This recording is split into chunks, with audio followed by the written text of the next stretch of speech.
Hi, my name is Roy Coughlan and welcome to the show. I've also got 5 podcasts: The Awakening Podcast, exposing fraud and corruption, but with solutions; the Crypto Podcast, talking about all things blockchain, NFTs, crypto; the Meditation Podcast, talking about all different types of meditation, but there's also meditations there from 1 minute to 2 hours.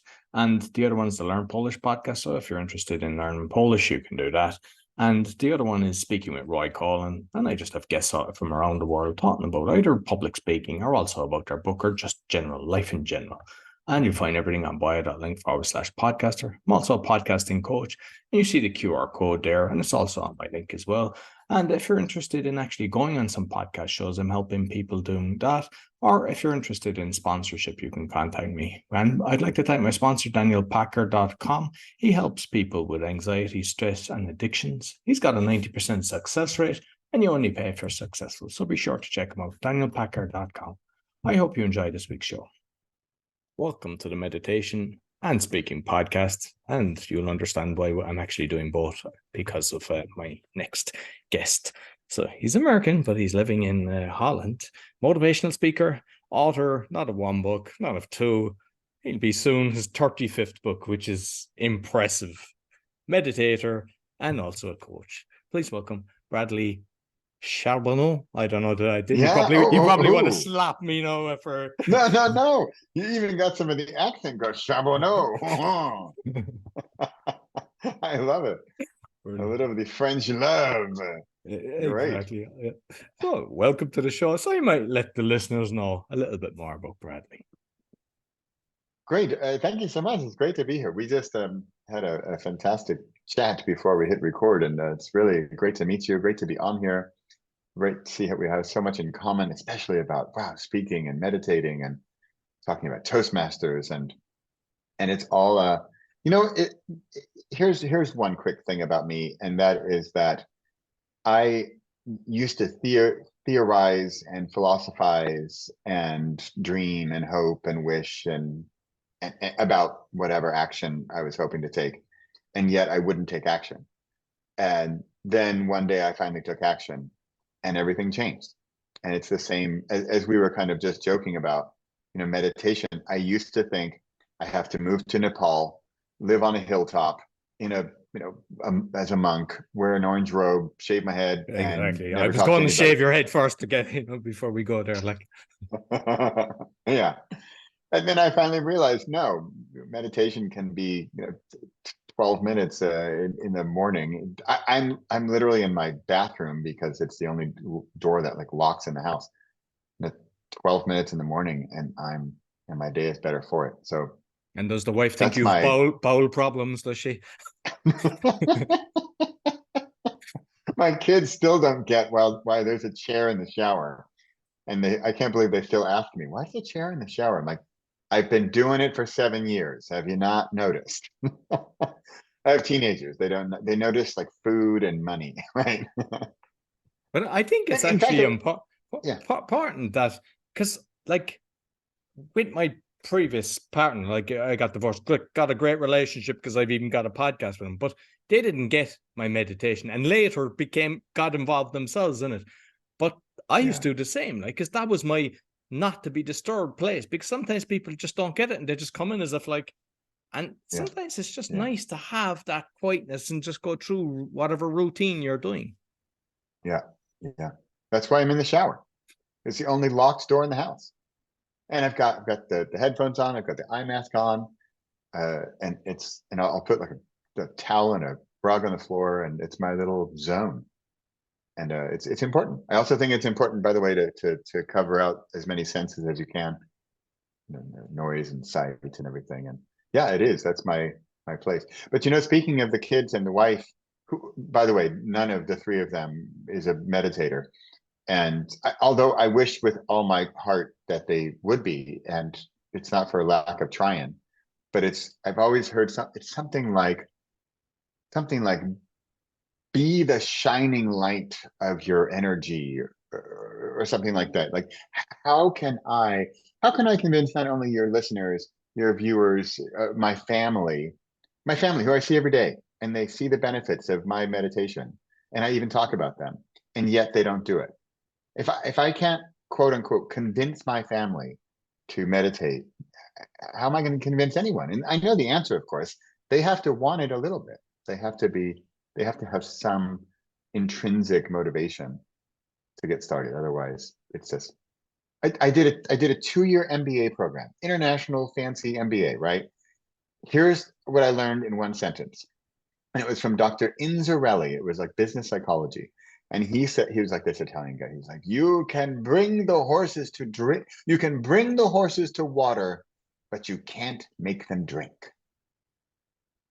2 years of MBA, that's what I learned. Although I'll take it because that is so valuable.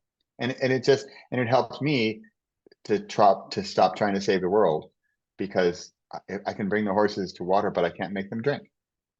And so I can provide the water, I can provide the horse. I don't know. And the horse is gonna it's be actually thirsty. interesting because like there's so many of my guests come on and I kind of talk about that, sometimes mention the children, and I ask them and most of them say no, but I'm trying to, but I think they eventually will find their own place. And it's like, I'm not sure do you drive or whatever, but if you're driving, they see you don't have road rage. You're able to keep your calm. When someone's screaming at you, you can just keep your calm and not react. And eventually they'll go, what's the difference between them and somebody else? Ooh, they tend to kind of meditate in the morning. Maybe I should practice. And I think sometimes the penny just drops eventually. And if you push it, like what some have said, and I believe that's the same, it's like if you kind of go, you must, they'll go the opposite. It's the magnet effect. They just say, no, you're pushing this down my throat. I don't want it. And the best thing is just let them see, and then they'll learn, and eventually they'll start embracing it. Yeah. My son just this morning was saying, oh, he feels nauseous. And since I've meditated, I don't get headaches anymore. I have sort of more regular energy throughout the day. I have more energy throughout the day. I sleep better. I sleep even shorter. I am more clear. I'm more confident. I have more courage. It's just like endless benefits, right? And for my son, and it's sort of, there's this great conversation with Wayne Dyer and Deepak Chopra. And they're having this 2-hour-long show or something. And then Wayne, he's always making fun of Deepak, and because Deepak's answer for every question Wayne has, and then Wayne makes fun of Deepak's Indian accent, and he says, Deepak, can you help me with this thing? I don't know what to do. Or what should I do about this problem with my wife or my family or my job or my something? And he says, and Deepak, you always have the same answer. Meditate. Meditate. He's making fun of Deepak Chopra because that's his answer for everything. And it's not my answer for everything, but it's my answer for a lot of things. But I think people, I don't know, if they're not ready to hear it, then they don't hear it. They don't want to hear it. I don't know. What's your journey? Like how did you actually start getting into meditation? For me, it was very clear. It was my father was dying of cancer. And I was not at all a meditator before that. I didn't have a drop of spirituality in me before, or even much believe in it or anything. But then when my dad was dying of cancer, I went crazy. I'm quite the researcher. I will dig deep in anything. I'll read the books and watch the courses or whatever, anything to find out, especially if I have a big reason. And this was basically, how can I save my dad? That was my thinking. And I went everything from full-on Western medicine to crazy woo-woo out there wacko stuff, and then sort of everything in between. And yet my dad was a very conservative guy, very practical. He was a mathematician and an engineer, and I'm more of the artist guy, although I did have my undergraduate in mathematics, but I'm much more the artist, the free to be you and me, fun, la la. But I said, okay, but if I want to help my dad's not going to go for the total woo-woo stuff. He needs to have some science or some research or something in there. And for me, I found, I don't know if you know him, but I found Joe Dispenza. And what I like about Joe Dispenza, especially back then, was he was big on, okay, here's what happens in the meditation. Here's the way what's going on with your brain waves, and here's how that's changing, cells in your body. So he'd get into the biology and the chemistry and the charts and the graphs of your heartbeat and your rhythm and whatnot. And so I felt like, okay, this is more hard science, or as close to hard science as we're going to get. And I could bring that more to my dad.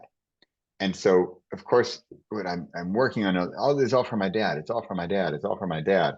And yet, of course, what was happening was that I was the one doing the meditations. I was the one reading the books and learning the stuff. And then at some point, it kind of clicked. I'm like, huh, this stuff's actually kind of cool.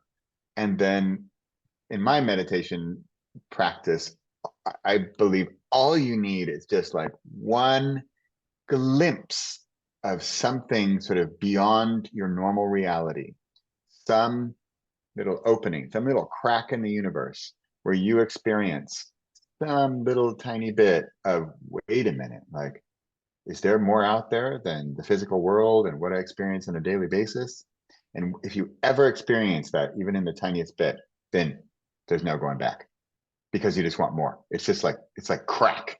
It's just like, I'm addicted and I want more, except with the comparison with crack, meditation is free, super healthy. Side effects are things like, clarity, courage, and confidence, right? And you don't get killed on the street corner for it, right? And so, yeah, so in finding sort of meditation and spirituality in trying to save my dad from cancer, which I wasn't able to do, by the way, but in doing that, I found meditation for myself, and I've never stopped ever since. It's been since 2015. And never, I barely missed a day. I don't miss a day. Brilliant. And like, Yeah. the thing is, with, especially, I think in the last few years, a lot of people are kind of realizing information, whether from science books or even for religion, a lot of them were pushing down meditation as if it was bad. And when you kind of realize what's going on in the world, they push down what's good and they try to push what's bad. And then you kind of realize it's when you get the benefits yourself, because like, I just know myself. I mean, how I got into it, I just lost everything. I'd lost my own houses and loads of different things. And that's how I kind of got into it. I'd done the guided meditation. But it's kind of since that moment, I mean, even my mom was saying the other day, I was talking to her and my cousin, and my mom said, he never gets stressed. And I don't. It's like, it's not that I don't have a moment of, but it's like, I'm in full control of everything. And it's basically just down to breathing, just down to, like, even in the morning, like, I just sit there and just kind of have a think, what would I like to do today? It's like, it's not pushing anything. It's just kind of being present as well. It's like, I think we appreciate I don't know about you, but I appreciate the smaller things in life a lot more since I've kind of gone through this. Before I was always pushing for the big house, trying to get a bigger car. And now it's like, it's all about the moments, really enjoying the meal with the family and just all these different things. Yeah. It's funny you say the small things. So every single day now I do a YouTube short, 15 seconds. And I'm a big believer in the practice, daily habits, just like writing and meditation, daily meditation. So since November 1st, 2022, which was 10-year anniversary of my when I started writing. And so November 1st, 2022, I started doing a YouTube short every single day. And my YouTube short this morning, I was walking my dog in the woods and the sun was coming in through the mist and the trees and the sun rays. It was just this magical moment. And that was my video is literally what you just said. It's just enjoying those small moments and how that is one of the secrets to happiness, to enjoying these small moments. That's it. It's really so simple. Well, we can kind of integrate the meditation with speaking, but I'd like to know your kind of speaking journey as well, because I know, like we mentioned prior, like you're involved in Toastmasters and I am, but I'd like to know your own kind of speaking journey as well then. Well, well, then this is a perfect segue, because where do I get that clarity of what is my speech going to be about, for example? And I get it in meditation. And so often, as we mentioned, we were in Toastmasters. And so I think you and I are both not traditional Toastmasters members, because we were talking more about We're the improv rebels. comedy. We're the rebels, right? And so we break the rules and stuff. And so, for example, I used to rehearse my speeches, 20, 30 times. But now, especially thanks to meditation, I know my topic. I've got my topic in my head for a week or two, and I'll probably make bullet points or an outline of some kind. And I might rehearse a couple times, but my real rehearsal is in meditation. And so often I'm listening to a guided meditation and I'm not really hearing it anymore. It's more background noise. And because I'm not even consciously going through it's not like, okay, and then point number 1 is about bananas and point number 2 is going to be about grapes. No, it's almost an unconscious preparation.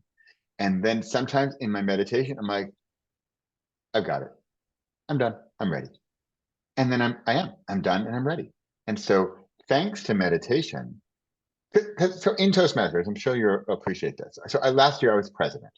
And one of the roles of president is very much like the MC of the event, right? You're welcoming people. You're like, hey, how you doing? You're more, you could make it stand-up comedy, which I kind of do, or sort of improv comedy, making people feel welcome, chit-chatting with people.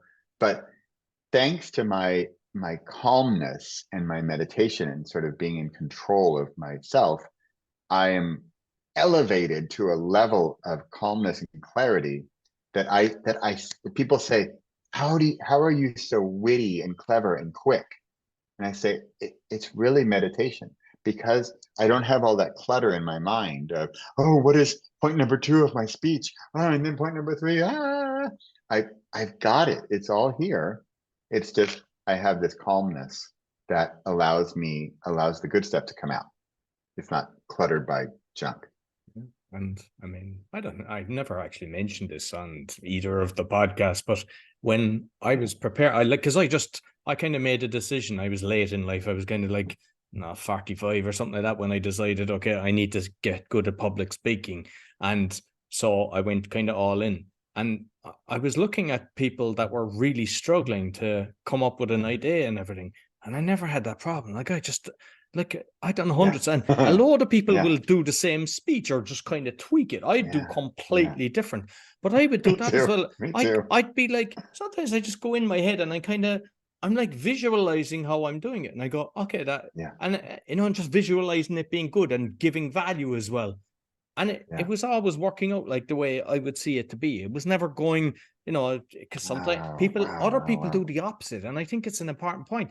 A lot of people, their visualization is the negative and the bad things that can happen. And if you're throwing that out there and you're thinking only of that, that's why it might happen, or the fear kicks in and you start buckling and you quivering. Whereas if you start thinking in the positive, you put the positive, and it's like kind of predicting the future. The future is going to be this because I've said it's going to be this, and that's how it happens.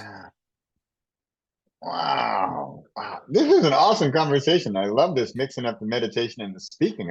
Because this is a perfect example of, we were talking earlier about like a solo monologue podcast versus a conversation. And this is I'm so excited about talking with you, because also we have so much in common with the Toastmasters and the podcast and the speaking, but talking about something. And I think this is a perfect example of the dialogue as compared to like me just writing a book. If it's just me, then it's a monologue. And that's fine. I've got my story. I'll tell my story. That's great. But now the back and forth, and the fact that we're live and talking about this, a real conversation, that's when sometimes the real good stuff comes out. And it's unexpected. We didn't rehearse. Here's a Toastmaster note. We didn't rehearse this. I don't have an outline here of our, okay, at minute 32, talk about this, right? No, because I think we're so sort of elevated in our calm. It's so interesting you mentioned about the car and how hey, why aren't you stressed? I get that too. Yeah, I don't stress out about much at all. And I think like the meditation, when it comes through as well, you're in flow, and it's and like, because we discussed that at the start, we both kind of realized that there's definitely a massive advantage to Toastmasters and how it helps people. The table topics is more spontaneous, and it's a lot better. But then there's people, they get to a certain level and it's it's regimental, and you can see it. And like, I've even seen people, they're on stage, they're here, then they move to the middle because they're in the middle of the story, and then they're at the end. And it's like, it's like I could put the coin in the back of your back, you know, to do the robot. And it's like, you know, and when you speak from the heart, that doesn't happen. And the thing is, like, we both discussed this, like, that how people react. I remember one time somebody coming up to me. I haven't been here for 2 years. This was in the first club that I joined. And they said, I remember when I came here to the first meeting, it was 2 years ago, and you spoke about bum, bum, bum, bum, bum, bum. And it was like, that was like a penny dropping, going, wow, people actually. Whereas if you said to me, what did the winner of the international? Go, I haven't a clue what he said. I know, but sometimes, and it's about the message as well. Like, it's not about reaching 100% of the audience, because everyone's in their own little. But if you can touch somebody that needs to hear it, that's powerful. Yeah. And that's a little bit back to bringing the horse to water, but you can't make a drink, because, well, back to Toastmasters. Maybe the judges, you and I also talked about how we don't necessarily win contests, but partly because we don't play by the rules. And so we might not win the contest. So the judges like, oh, well, he didn't do point 1, 2, 3 properly. But then people come up to us afterwards and say, thank you so much for that speech. Or, as you just mentioned, somebody comes a long time later and says, I remember that speech. I want that. That's a win for me. Yeah. That's the win. Absolutely. And that's what also I convinced myself of, because I was pissed and I was annoyed. Like, dang it, why can't I win this thing, right? What's going on? I know I'm good. What am I doing wrong? And I was really frustrated. And then I realized it's just, different crowd or audience, different rule book, and I'm not playing by the rules. But then I thought, okay, do I want to play by the rule book and win the trophy? Or do I want to reach people deeply? I'm like, well, that's an easy answer. Yeah. And I remember one time, actually, I came second in this one. It was like division one, but I won the audience one, and I have the trophy downstairs for that. And then I was thinking later, because I, like, when so many people come up to you for whatever competition, they say, no, you were robbed there, you should have won this, not. And then I was thinking, like, does it really matter? I mean, I am getting the skill set, I am connecting and everything. Does this trophy represent who I am? And it was like, kind of, no. And like at one stage, it was kind of like, this is a pain, and I wish the system was different. But at the end of the day, the fact that you don't compromise as well, I think, like, you can go in and you can look at the criteria. Okay, I'll do this, and that's how some people do it. Or you can say, I'm going to talk about this, and I'm going to touch your heart, and whether it works or not. And it's like, and even just seeing the reaction of people, because like, there was sometimes I don't want to touch you on one time. I won in my own club, because I'd formed a club. I done one on religion, and it was basically, and most people, they say don't talk about politics and religion, but it was like, I'm going to talk about the thing that each one has a flaw in, but then we were judging each other. So there was a kind of message, and I brought it through the kind of less ones first, and they all laughing. And I knew the minute I touched on a certain religion, which religion they were. But that was my point. And I wish I had a camera behind me to see the reaction. So half the audience loved it, and half because of the way I done it. And so it got past my one club, and the next, I don't know, it was a third. But I done it. I didn't actually, the reason I did it is I didn't want to be going further. I just kind of said, I'm going to do this for the crack. But it was so interesting for me to see how people, based on their belief system, everything is good as long as what you say is what I believe in. And we have to be conscious of that. Let's try to switch it around and get inside their head and see, why do they have that, instead of attack? Because that's going on in the world at the moment. You believe this, I believe that, and we attack each other. Let's try to reverse it and try to. Speaking of what's going on in the world right now, I think if everybody meditated for 20 minutes of every morning, the world would be an immeasurably better place. Absolutely. And I mentioned reverse it, and I think that kind of leads into your writing, because I think reversing it is something that you kind of touch on. Well, it's very, as we talked about a little bit earlier, the idea of meditation, and back to the oh, I have to, move to Nepal and live on a hilltop and all that, because that's a big, massive thing that, honestly, who's really going to do that, right? Who's really going to, and is that really the solution? And are you really going to find, enlightenment on the mountaintop in Nepal? Maybe, but are you really going to go? Yeah, you're going to go when you're 67 and you're retired and you finally are going to do it. Well, why not benefit earlier? And why wait all that time for the big mountain? And so in my writing, like I've written now, as in 2 days, I will have written 35 books. And I often get the question, oh, I'm working on my first book. Oh yeah, it's going to be a magnificent masterpiece, mega mountain of masterpiece. And I say, great. When's it going to be finished? I'm like, oh yeah, I need, 7, 8 more edits, and I need to get a couple more PhDs, and I should probably have more drama in my life. I should get married and divorced a few times. And, it's never going to happen.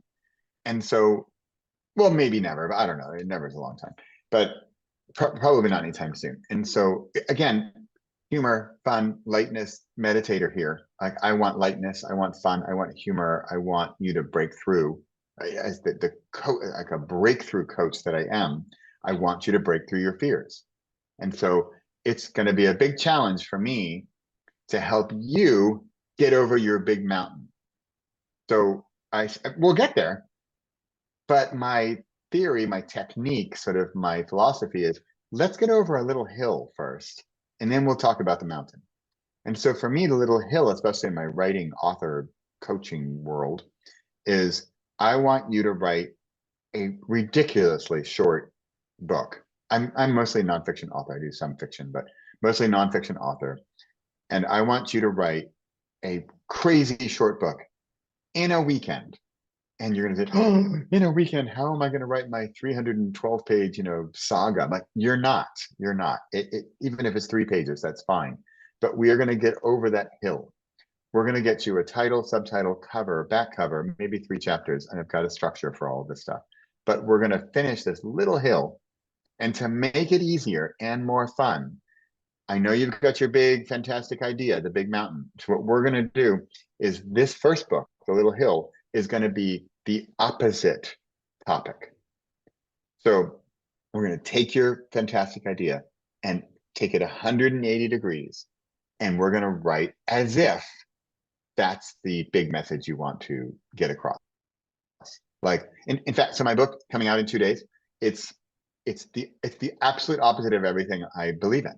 And the book is called Procrastinate.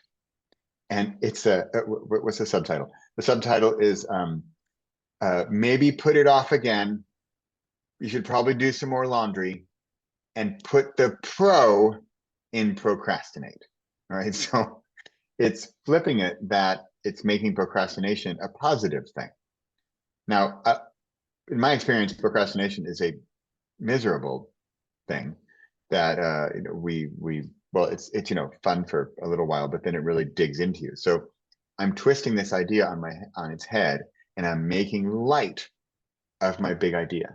And so I wrote that, by the way, I wrote this book, Procrastinate, in 2 hours. It's like 30 pages or something, right? It's really short. But it took you 3 years to do that, yeah? Yes, exactly. Yes, it took me, yes. Of course, that's an awesome procrastinate joke right there. I put it off for 3 years, and then it took me 2 hours. But that's actually pretty much the exact summary. That's a great point, because that summarizes beautifully the whole point here. Because usually you're going to procrastinate for 3 years, and then it's going to take you 2 hours. So that's my goal. The program's called Book in a Weekend, and I've got it all laid out, Friday evening to Sunday evening. Here, I can even tell you, Friday evening is about clarity. Saturday is courage, and Sunday is confidence. The clarity to know what to do, the courage to do it, and the confidence to finish. That's what's going to happen in 2.5 days. And by Sunday evening, you've got a book. And that's it. And the book's going to be fun. We're going to get it done.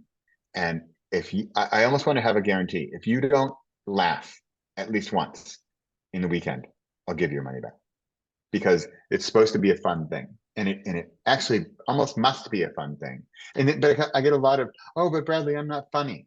I'm like, if you twist your idea 180 degrees, right?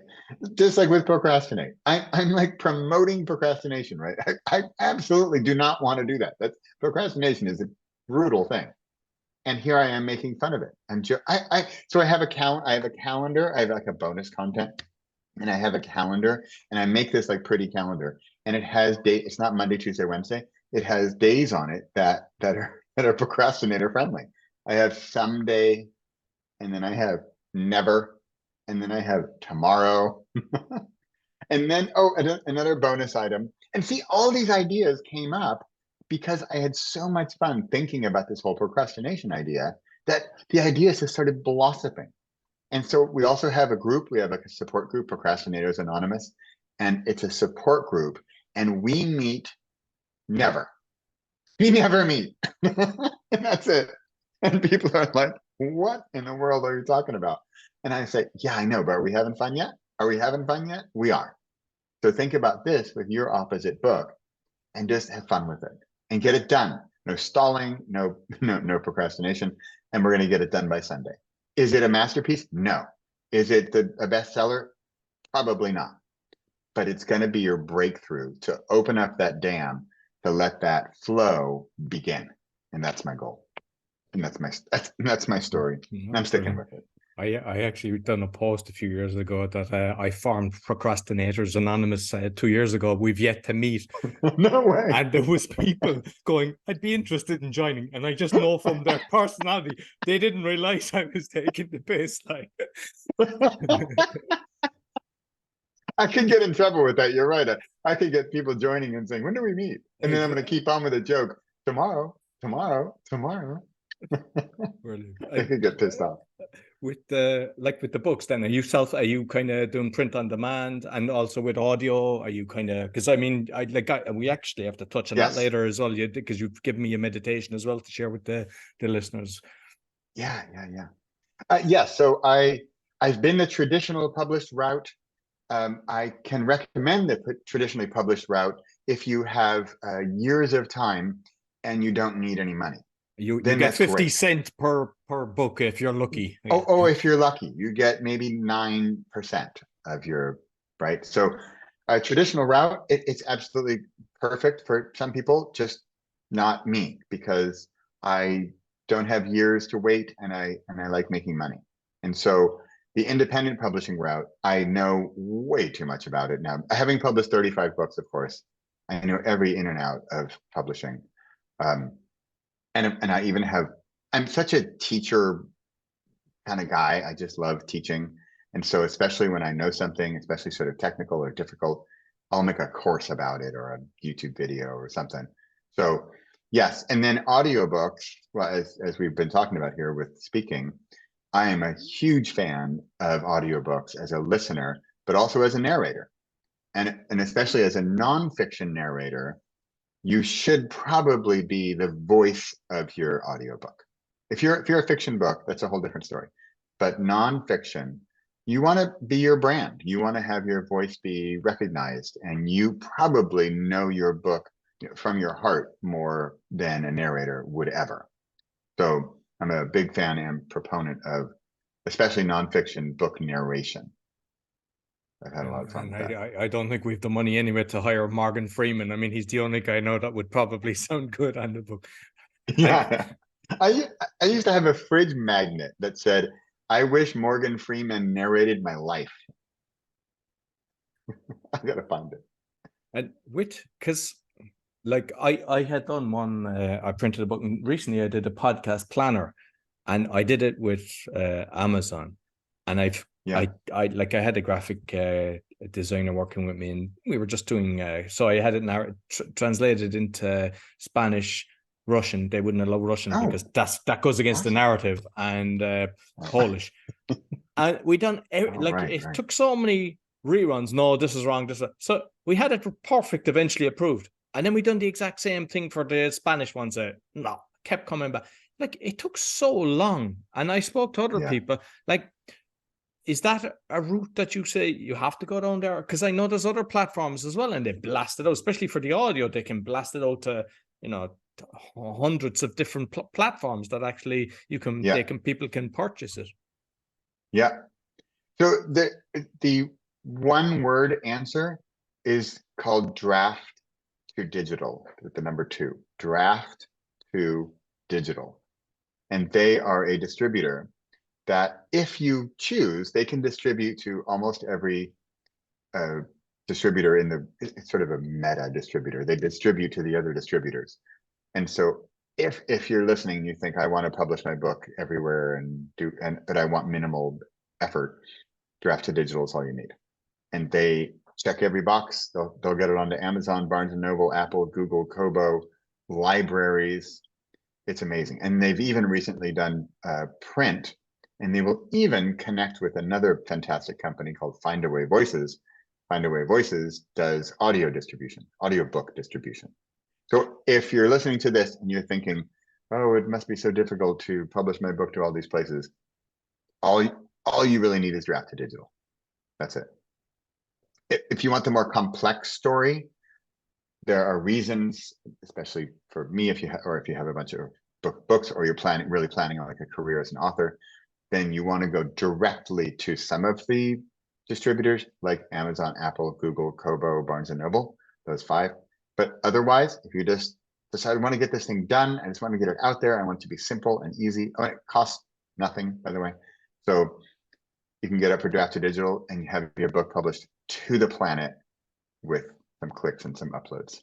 Excellent. Yeah, it's a fantastic service. Brilliant. And I mean, the fact that you've done so many books, what kind of advice would you give to yourself for the first audio that you have done now that you've kind of done? I don't know how many you've actually done. Have you done the 34, 35 in audio? But you've obviously done a few. I think I've half or so. Yeah, also still there's a lot. fiction Still books a lot. in there. Yeah, so a lot. The fiction ones, fiction is really a different ballgame. I didn't bother. I didn't do the audio for fiction. It's really as much as I think of myself as a theatrical actor, the fiction is different. It's a different story. So, actually, one of my tips for editing, you mentioned editing earlier, back and forth. One of my it's difficult, but one of my favorite tips for editing is read your book aloud. And you're there and you're looking and make a show of it. You say, watch this 7-minute video and fill in the form below, answer a few questions you'll receive by email. I'll get back to you. I'm reading some page on my computer here, but read your book out loud. If you really want pain, record it and then listen. And I say this from pain. This can be painful because you're going to, number one, you'll think, wow, my book needs editing. And then you might say, I'm a terrible book narrator. But probably you're going to say, wow, that paragraph 2, oh, it needs a little punch and I'm going to change it this way. So that would be my advice for audiobook is just take a chapter too. Like my first timers, I say, just narrate 1 chapter and let me know, are you going to murder people? Are you going to throw your laptop out the window? Or are you thinking, hey, I could do this. Or maybe you're even, I love this, I want more. But you're going to know after a single chapter. I just had actually in my Procrastinate book, I have a foreword by this other guy, and he had never recorded audio for anything. And he's like, I don't know how I did. And I gave him some tips and he got it done in a day. So it's basically trial and error and give it a shot. And then if you decide, by the way, that you don't want to narrate your own book, at Findaway Voices, which is a fantastic company, they have a whole marketplace of narrators. You can look it up by accent and male, female, accent, Irish from the South, Irish from Cork. And you probably find somebody who has an accent that you like and the style, humor or deep or light, or it's amazing. The whole Findaway Voices is an awesome company. Brilliant. Great And stuff. like when you were doing recording, then did you find that you had to limit it to a certain time, or had you ways of making sure that your energy was up? Because I mean, every day isn't always, roses in the garden. There's days that we kind of like. Yeah. Did you just decide I'm not recording that day, or did you decide I'm going to do X amount and to keep the energy kind of, because you don't want it kind of varying from the start of the book to kind of halfway through? Yes, that's an excellent point, because I think listeners will hear that. Wow, in chapter 7, he was pretty tired, right? So yeah, that's important. And so morning guy that I am, and especially and we were talking about meditation, I would post meditation, do my narrations, because that's when I'm clearest, my energy is strong. And then ideally, well, if you want to get a little technical, and you're a podcast guy, you know this, but in the audiobook world, it is extremely strict with the sound, the audio quality, and you will get rejected. I got rejected once. It said, at the end of chapter 3, there's a little chirp after the chapter. Rejected. And so I've got to go listen in and find some little click noise, or, I tap the table or something. And so that's important too, is having a good soundproof room, which can absolutely be a closet, by the way, a closet with lots of clothing, if you want to go kind of old school, and buy a decent So microphone. you came out of the closet when you done your audiobook. I Does your wife know? I did. I am a narrator, my dear. I am an audiobook narrator. I admit it. Yeah. So yeah. Oh, but speaking of noise, that's important too. Is the gardener, blowing leaves down the street, or is there fireworks going off? So that's why I literally record in my closet. So I don't have a fancy studio or anything, but the closet, it's got to be an enclosed space and no big echo and all that. And then here, you want one little technical tip. I don't know if you do this in podcasts, maybe it's different, but I'm reading my bit, and I'm reading along, and then I'm going to make a mistake. Oh no, I made a mistake. And so either you can clap, you go, yeah, you see the spike in the acoustics when yeah, you're editing it. yeah, or you can say, I usually say pop, pop, pop, really loud. And then when you're going back to edit, if you're doing the editing, then you go back to edit and you'll see the 3 big spikes. So my trick, and I learned this from this other guy, I love it. I messed up, and here's the next part, pop, pop, pop. So then I don't hit stop. I don't hit pause. I just keep going. I go back to where I was, and I say, oh, and then the banana met the grapefruit. And so then I can just, it's called ripple delete. And it pulls this, brings it together, and it takes out my mistake and the pop, pop, pop, and just flows. That one technical tip saves me hours and hours of work.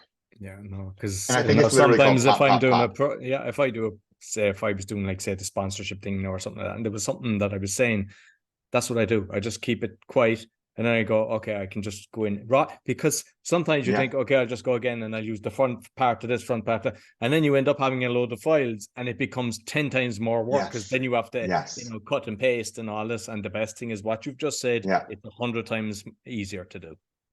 Yeah.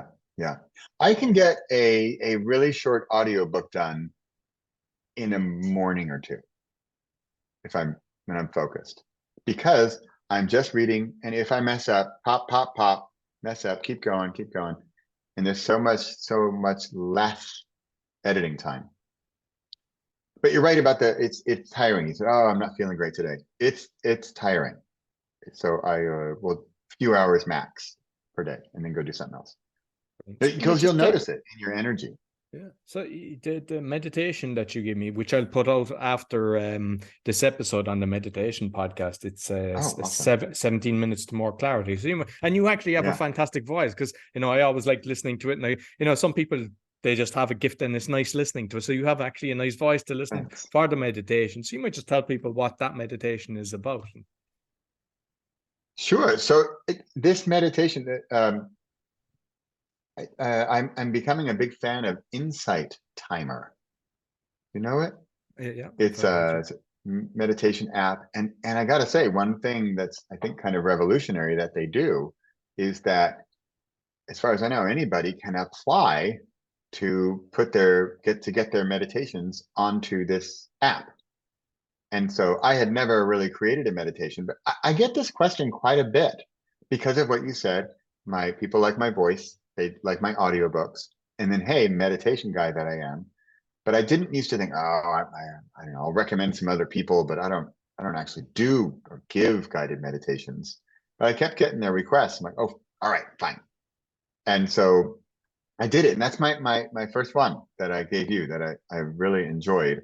And I'm a bit superstitious, and 17 is my favorite number for everything. My newsletter comes out on the 17th. My books come out on the 17th. I like 17 minutes. I have a 17-hour program from 4 p.m. to 9 a.m. with fasting and meditating. So that's why it's 17 minutes long. And there's even a thing. Esther Hicks talks about the 17-second thing of meditation. Like, even in 17 seconds, you can have a bit of clarity of mind. So for this one, I'm very visual, and I really enjoy the guided meditations.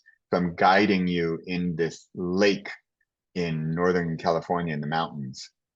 And I don't mention the name of the lake, and I'm not going to here either because it's sort of a secret, but it's a beautiful place. And I'm bringing you into this lake. We're going to walk into the lake. It's very visual. I'm guiding you along, and I want to give you calm. And then we're going to rustle up the sand on the floor on the bed of the lake. And we're going to let all of the sand, what are they called? Wow, I have a Dutch word. Grain, that's the word. Grains of sand, and it's all sparkly, but it's still very foggy and glittery.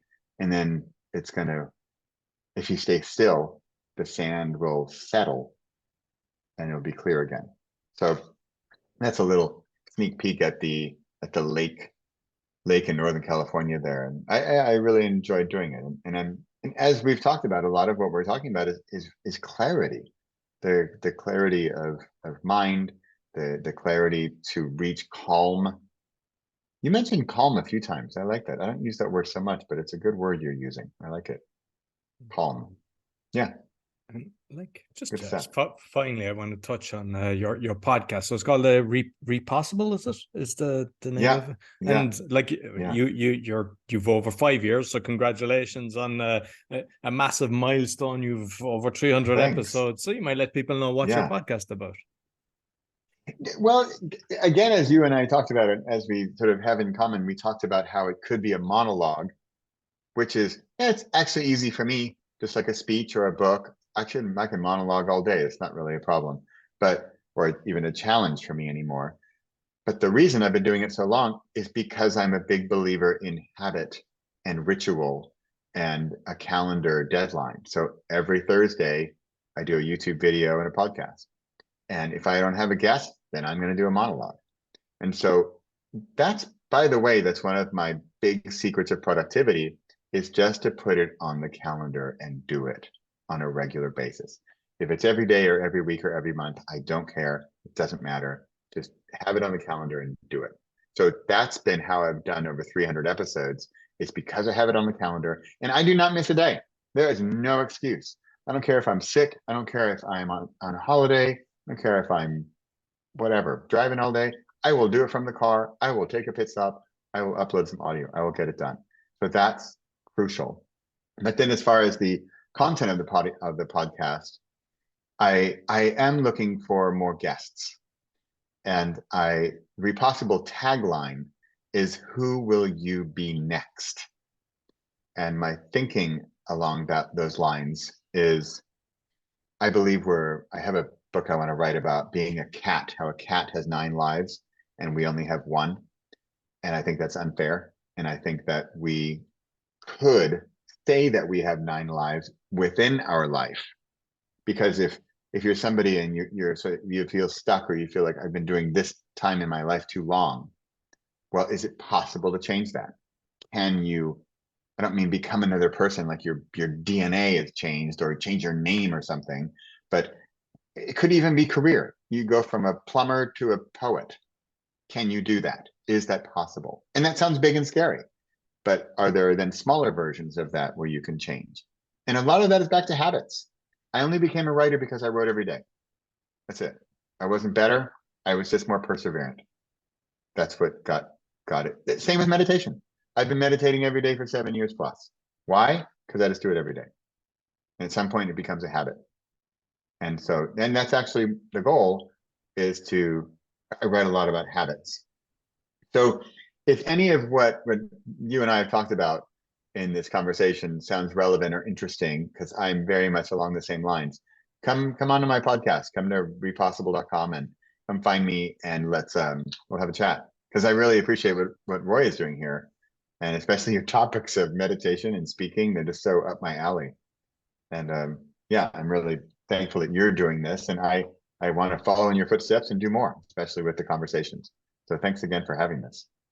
Thoroughly enjoyed it, and yeah, so much for my professionalism. I think it's the first time the alarm went on, but we had such a fantastic conversation beforehand, which doesn't always happen with guests. Sometimes it just, you just get in. I mean, obviously we have pre-forms and everything, but we had a very long conversation, enjoyable conversation prior to it, which was fantastic.